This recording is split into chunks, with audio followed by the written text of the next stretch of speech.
Maiane, eu achei que depois de um tempo isso já não fosse me afetar tanto. As pessoas ficam dizendo, né, que a vida continua, mas por que eu tenho a sensação de que uma parte de mim ficou presa naquele momento? Isso é muito cansativo. Essa frase costuma aparecer quando alguém percebe que o tempo passou no calendário, mas algo da experiência da perda continua ali muito presente. E eu acho muito importante começar por uma distinção. Quando nós falamos de luto, nós não estamos falando apenas da ausência de uma pessoa. Nós estamos falando do que essa ausência produz na vida de quem ficou. Porque às vezes o que causa estranhamento não é só a falta do outro, é o fato de que a própria vida deixa de funcionar da mesma maneira. E talvez a pergunta mais difícil não seja como seguir em frente, mas o que eu faço com o lugar que essa pessoa ocupava na minha história. Existe uma expectativa muito silenciosa de que toda perda ela tem um prazo para deixar de doer. E muitas vezes não é assim. E quando isso não acontece, surge um incômodo. Será que eu já deveria estar melhor? Eu já deveria conseguir falar disso sem me abalar? Será que eu estou preso no passado? Você consegue perceber como a pergunta deixa de ser sobre a perda e passa a ser sobre o próprio sujeito?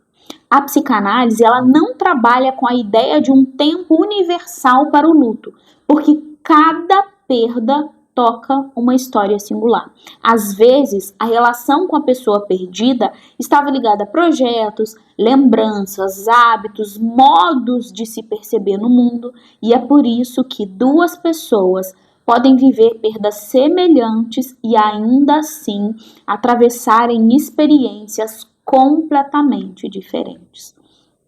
Muitas pessoas percebem que depois de uma perda fazem de tudo para não parar. E eu percebo muito isso aqui na clínica.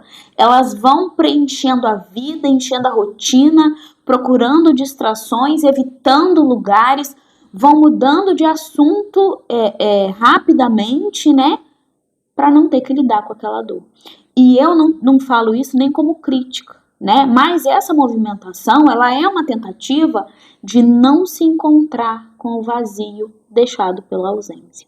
Só que aí existe uma diferença importante entre continuar vivendo e tentar apagar rapidamente a marca de uma perda. Porque aquilo que foi significativo não desaparece simplesmente porque decidimos não pensar mais nisso. Às vezes, quando mais tentamos expulsar uma lembrança à força, mais ela retorna, de maneiras que são inesperadas, numa música, num horário específico, numa frase, num gesto cotidiano. E isso pode produzir a sensação de que o passado continua invadindo o presente.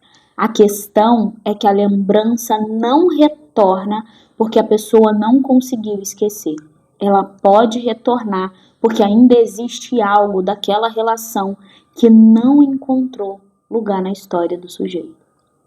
Tem uma ideia muito comum de que depois de uma perda, basta encontrar alguma outra coisa para ocupar aquele espaço.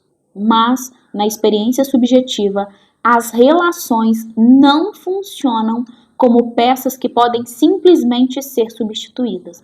A ausência deixada por alguém é marcada pela forma singular como aquela relação existia. Então, por isso, muitas vezes o sofrimento ele aparece em cenas muito simples. Uma conversa que não acontece mais, um hábito compartilhado, alguém para quem você contaria uma notícia, ou até a maneira como você se percebia quando estava com essa pessoa. E é aqui que entra um ponto importante da leitura lacaniana. O que se perde não é apenas o outro enquanto presença concreta. Perde-se também um lugar simbólico. Perde-se um modo de endereçar a palavra, de ser reconhecido, de ocupar uma posição na história. E é por isso que às vezes a pessoa diz: parece que eu deixei de ser quem eu era. E essa frase, ela merece ser escutada com cuidado, porque muita gente entra numa luta silenciosa para recuperar exatamente a vida que tinha antes da perda. Como se o objetivo fosse voltar ao ponto anterior. Mas há perdas que tornam impossível esse retorno. Não porque a vida acabe, mas porque o sujeito já não é o mesmo depois de ter sido atravessado por essa experiência. E talvez uma das partes mais difíceis do luto seja justamente reconhecer isso.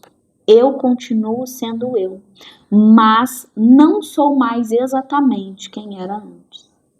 Forte isso, né? Às vezes a pessoa tenta manter tudo congelado, como se admitir a mudança fosse uma forma de abandonar quem partiu. Só que reconhecer que algo mudou não significa apagar a importância daquela relação.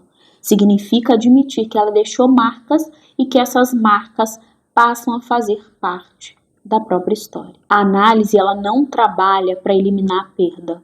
Ela também não oferece uma fórmula para superar. O que ela pode oferecer é um espaço em que o sujeito possa falar daquilo que foi perdido, das lembranças que insistem, das perguntas que ficaram e do lugar que essa ausência continua ocupando. Porque muitas vezes o sofrimento se intensifica quando a pessoa sente que precisa esconder o que ainda a atravessa para corresponder à expectativa dos outros. Na análise, a pergunta não é: você já conseguiu deixar isso para trás? A pergunta é: o que dessa relação ainda insiste em você? E o que acontece com você quando tenta colocar isso em palavras? E às vezes algo se desloca, justamente quando o sujeito consegue falar não apenas da pessoa que perdeu, mas da posição que ocupava naquela relação. E aí, por que algumas perdas parecem não passar? Talvez porque não estejamos lidando apenas com a ausência de alguém, mas com a transformação que essa ausência produz na nossa história. E talvez a questão não seja medir quanto tempo já passou. A questão pode ser: o que dessa relação continua operando em mim hoje? Há perdas que não se resolvem como um problema matemático. Elas passam a fazer parte da maneira como a história de um sujeito foi escrita. E eu deixo aqui uma pergunta para você. Quando você pensa em alguém que perdeu, o que pesa mais? A ausência dessa pessoa ou a sensação de que uma parte da sua vida deixou de existir junto com ela? Talvez essa diferença seja importante, porque às vezes o que estamos tentando reencontrar não é apenas alguém que partiu, mas também uma versão de nós mesmos que existia naquela relação. Eu sou Maiane, psicanalista lacaniana, e por aqui a gente não corre para fechar o sentido. A gente sustenta a pergunta até que algo novo possa ser escutado. Se essa pergunta continuou trabalhando em você depois do vídeo, talvez ela ainda tenha algo a dizer. E às vezes é justamente nesse ponto que uma análise pode começar.